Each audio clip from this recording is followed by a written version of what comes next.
What's up, guys? What are we going to talk about today? A love-hate relationship with YouTube? Sort of. I don't always reply to all the comments, okay? I can't do that. I'll drive myself insane. But I do comment on some and reply back to some, and when I have time, but I almost read every single one of them. I actually just went through, I was looking for the comment that we're going to talk about today, and I read another comment. Ooh, this is the, this is the hate part of the YouTube. This is the part I don't like. I don't understand the reasoning behind some of these comments. Very few. Usually it'll just be one or two that really gets me. I just realized I have to do a whole nother video on just his comment. I do. But this other comment is why I love YouTube, right? Do we have trolls? Yeah, trolls don't really bother me. I like messing with them. The ones that really bother me are the ones that are actually sincere but have no clue, right? Or like they're just negative. How about this? They want your advice. They hear your advice. And then once they hear your advice, they disagree with it, right? They're looking for advice. They don't hear what they want to hear, right? They want the answer that helps them like sleep better at night.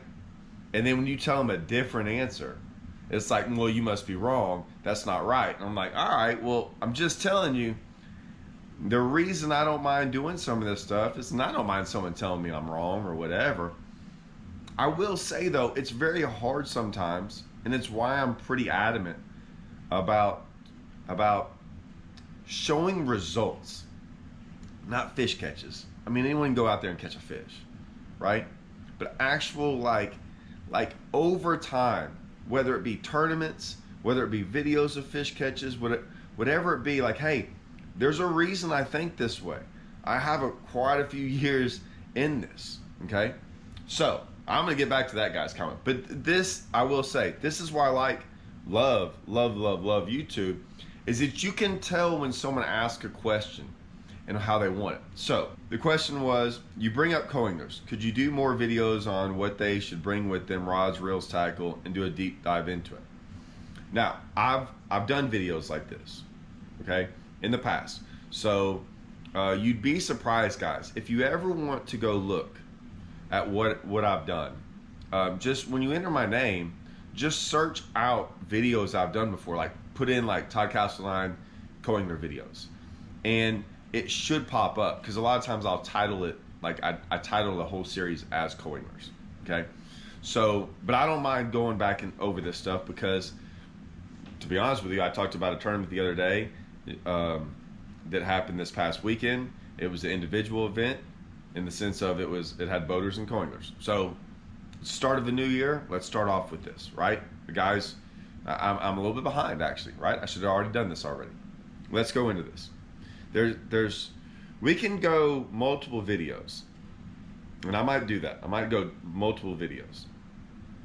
This one might be, let's go this. How about this, guys? Let's go in what you should bring. Okay, I honestly think we should do the other one first, but I honestly think this is going back to what people want. They want the easier answer. They want the simple answer. They want the simple whatever. I'm sure the simple answer for them helps them better on what to bring, okay? I think that's less important to a degree on what you should be doing. So I am now gonna split this up into two videos. So and I'm gonna try to make them back to back.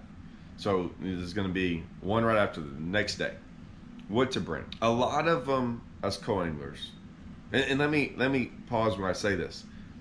I fish so many team tournaments that I'm giving y'all advice that me and my team partner actually do, because we try to think, we do a lot of the same stuff at times, but so many times we're actually doing on purpose different things, just like you would as a boater and a co-angler, right?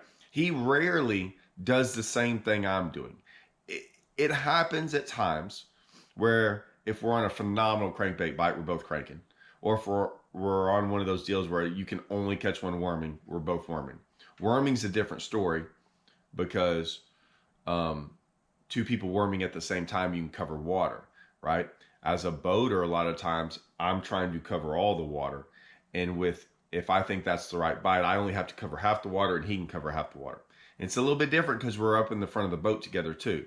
So, but so many times we're out there, if we're going down the bank or doing certain things, I'd say 8 out of 10 times we're throwing different baits. Okay. I think that's how you should think as a co-angler as well. So I'm going to get into what you should bring. A lot of these events, you can only bring like, I don't know if it's 5 or 7 rods, but let's try to limit. I'm not even going to count. I'm just going to go over what I think and see how many rods that is. Obviously, first you have to find out what your guy's doing. My suggestion with that is you're going to have, and this is important, you're going to have guys on the boater side leery of what to tell you. Okay, they don't want to tell you too much. Why is that? Bad experiences. I've had them too.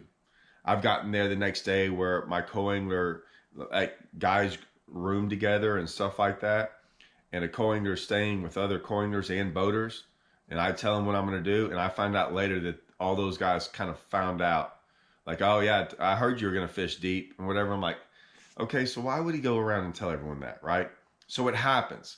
So I'm just saying, some of y'all get, not a bad rap, but that's why sometimes guys don't want to tell y'all exactly what they're doing, because we've been burnt before when you're not supposed to do that, but it still happens.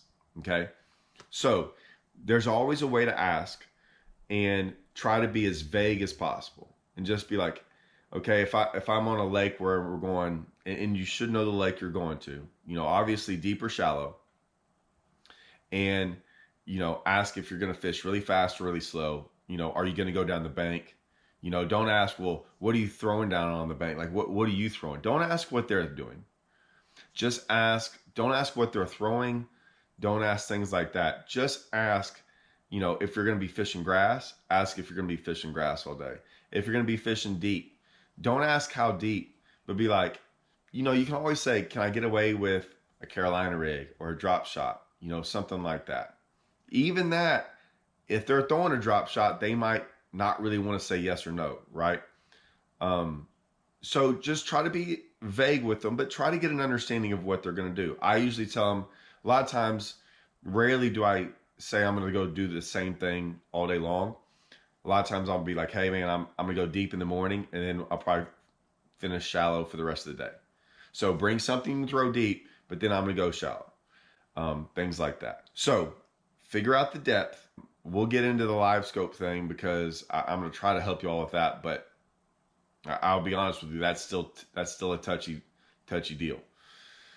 So once you figure out that, if you're going to go deep, it should be fairly simple, guys. A Carolina rig, and a lot of guys don't throw Carolina rigs, and I don't get it. And I bring up the Carolina rig all the time. Every lake I swear I go to in the country, I can catch a fish on a Carolina rig. And there's a lot of cool things about a Carolina rig that are cooler than every other bait that you can throw out deep. Here's the main reason why I can throw a Carolina rig further than any other bait. No doubt. I can throw it I can throw it deep. I can throw it around grass. I can throw it around brush piles. I can throw it around cover. I can throw it around everywhere, and I can throw it as far as I possibly can. Why is that important? Well, it's important because I'm trying to leave the guy alone in front of me. Okay? Let him throw wherever he wants to throw. That's the way I look at it. The co-anglers that I've had that have been hugely successful with me could care less what I'm doing. That's key number one. They could care less what I'm doing to a certain degree. The Carolina rig, sometimes guys are out there deep, and you can get to the bank or closer to the bank and fish for a totally different fish than they're fishing. A Carolina rig, you can throw so far in so many different directions, and you can just drag around out there. Now, you might think it's dumb fishing or whatever. Man, guys, I don't really care. I do that all the time, and it freaking puts fish in the boat. At the end of the game, that's what you're trying to do, is put fish in the boat. So that's number one. There would never hardly be a tournament I ever went to without a Carolina rig rigged up. Plain and simple. It just catches fish all over the country. Dirty water, clear water, deep, shallow. I can throw that thing anywhere at any time of the year. Any time of the year and catch fish on it. I'm not saying it's the best pattern all the time, but it will catch a fish. I think it would be impossible for me to go anywhere in the country in a day, throw it all day long, and never get a bite. I think it'd be impossible. That's just me. So that's number one. Drop shot's number two. Drop shot, you can't throw it as far. You can't work it. You can throw it a long ways. It's not really made to be launched out there, although you can do it. And there's nothing wrong with doing it that way, right? It's not as effective as a Carolina rig. Now, can it get more bites? Probably. I don't think it'll consistently get as big a bites as a Carolina rig. You can't fish it around as much stuff. Like, it's pretty weedless. It's not great around the grass. You can catch them around the grass, but you can't like drag it through grass over and over. It's going to kind of get bogged up a little bit. They have a more tendency to get broke off around cover and things like that.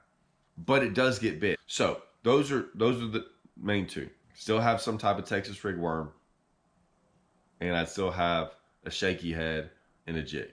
If you want to go, to me, if you're going deep and you're not running the front of the boat, there's some other things you could do. You could throw like a Nico rig out there and let it fall down deep and go real finesse.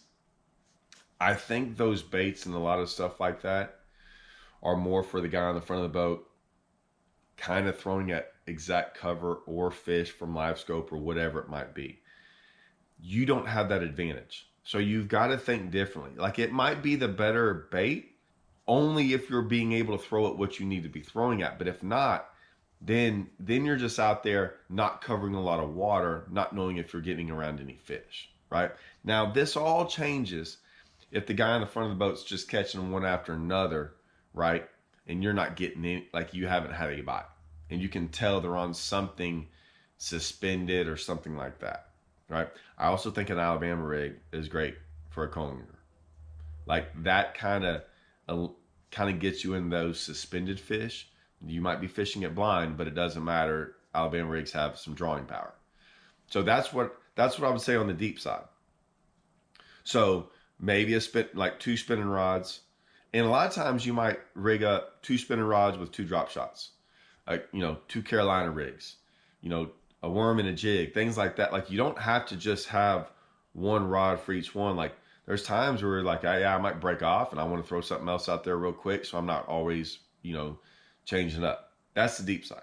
The shallow side, and like I said, it depends on what lake you go to. I brought up something that was important to me, is I want to know how fast you're moving. Because that's going to change everything about what you bring shallow. I'm a guy who a lot of times fishes really, really fast. So I'll let you know, hey man, I'm about to burn the bank. Now, burning the bank looks different for me. I'm not a guy who goes cranking down like banks. This is the part as a co-angler would frustrate me. I'm not a guy who like goes down riprap forever and I'm paralleling the riprap where you have no other, like, you can't throw in front of the boat. So I'm not a guy who does that. When I say I go down the bank, a lot of the times I'm not like hugging the bank. I'm far enough away to where you can throw anywhere you want to. I just move fast. I'm just a guy who moves fast. I think when I tell people that, they still have no idea how fast I'm moving. Like, I'm about to move. I'm going to move fast. So when that happens, you have to throw baits. Like, you'll see guys try to throw worm and stuff behind me and it doesn't work. So they quickly realize they're going to have to throw a chatterbait, a fast crankbait, a spinnerbait, whatever it is, a topwater. Especially if I'm topwater fishing. If I'm topwater fishing, man, I'm getting it. I think that's an important question. It would be for me if you're fishing with me. I don't know if everyone fishes that way. I know some guys that fish like that. And if you draw them, I think a lot of the guys love it. And then some guys absolutely hate it. They hate it because they're not used to fishing that way. In all honesty, a lot of times when you move fast, I think as a co-angler, I would love that much more. And the reason I would love it much more is 9 times out of 10, I'm moving so fast, I can't cover everything. So I'm leaving stuff open. I'm leaving things open. You can cast, Usually you can cast like at different things that I could care less about. And there's probably a fish there every once in a while, but I just don't have like, I have my pattern that I'm doing, and it usually leaves some things open. You just got to be, I wouldn't say creative, just, you just got to be aware of what I'm leaving open, right? The guys that fish slow, sometimes co-anglers do really well around them, but the problem is so many times when it's not good, you're around nothing. Like you're sitting there not being able to throw at any new fish. Like you are sitting there in dead water. When some guy's moving fast, you're almost never in dead water. You're almost always, you're going to come across some fish throughout the day. That's why I think that philosophy is better. And we'll get into that in tomorrow's video.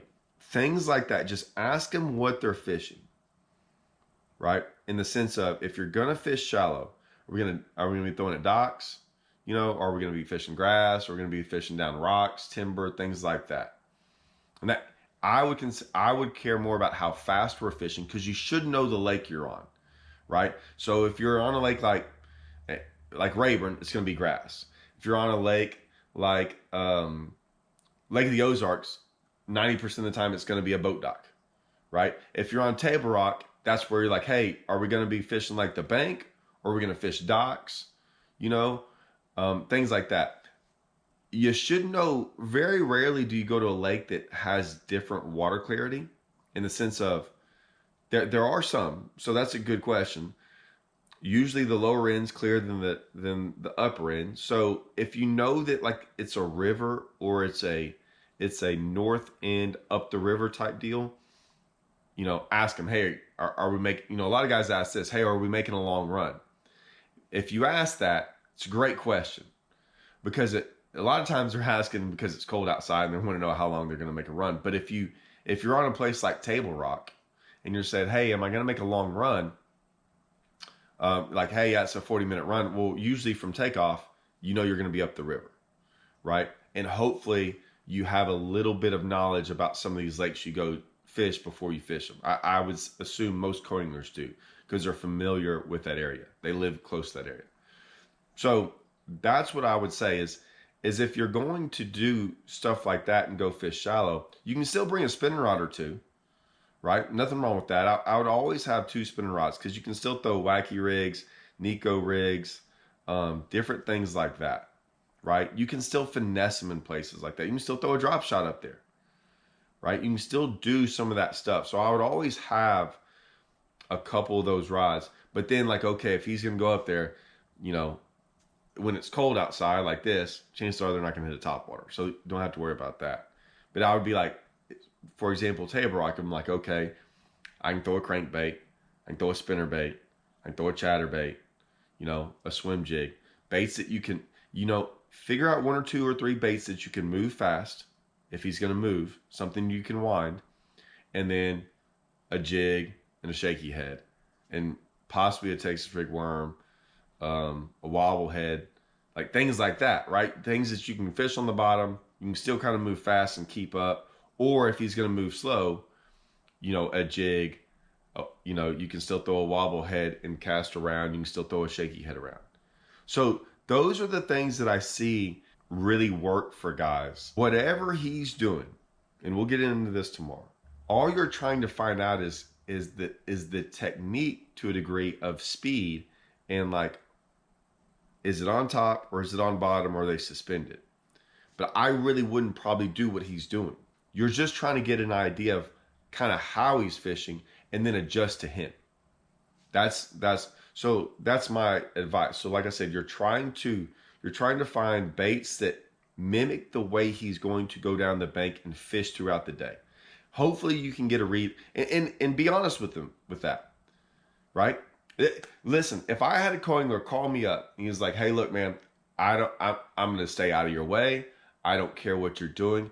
I just kind of want to know how you're fishing so I can adjust. Like if you're going to be, you know, going down the bank with a jig all day, I'm probably not going to throw a jig. I want to throw something else. I just want to know, or are you going to be like cranking like a wiggle wart all day long?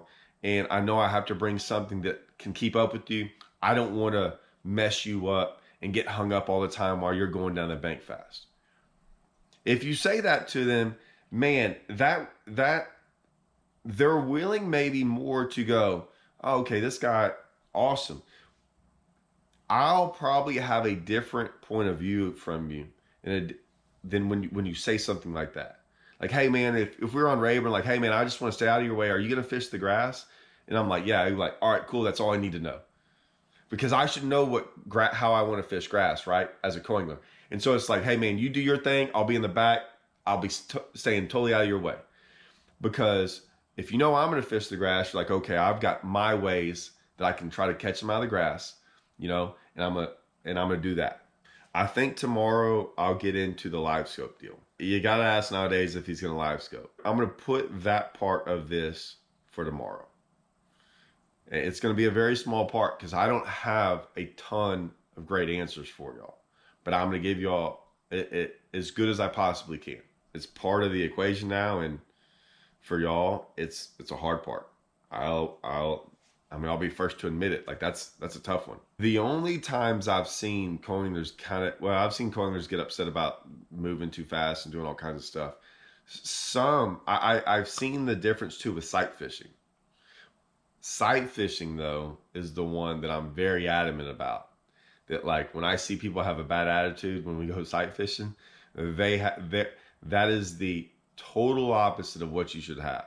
Like if you're it's crazy. I really think sometimes when you're sight fishing, if the guy's not putting you in a bad position, but I have had more giants and more big fish and more everything caught while I'm sight fishing than I think anything I've ever done. I've also had more zeros from guys.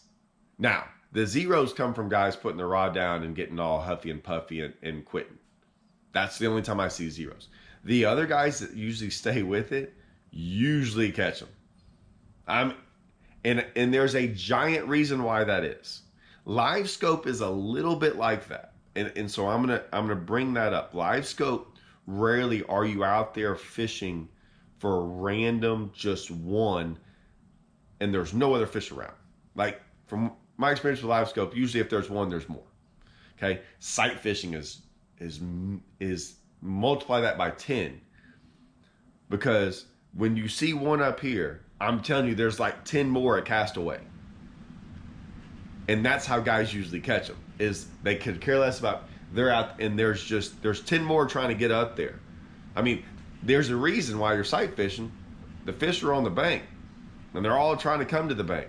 Live scope's kind of different because you're out there in the middle of nothing and there's fish all over the place doing whatever, like there's no rhyme or reason sometimes. But sight fish, they're actually coming to the bank.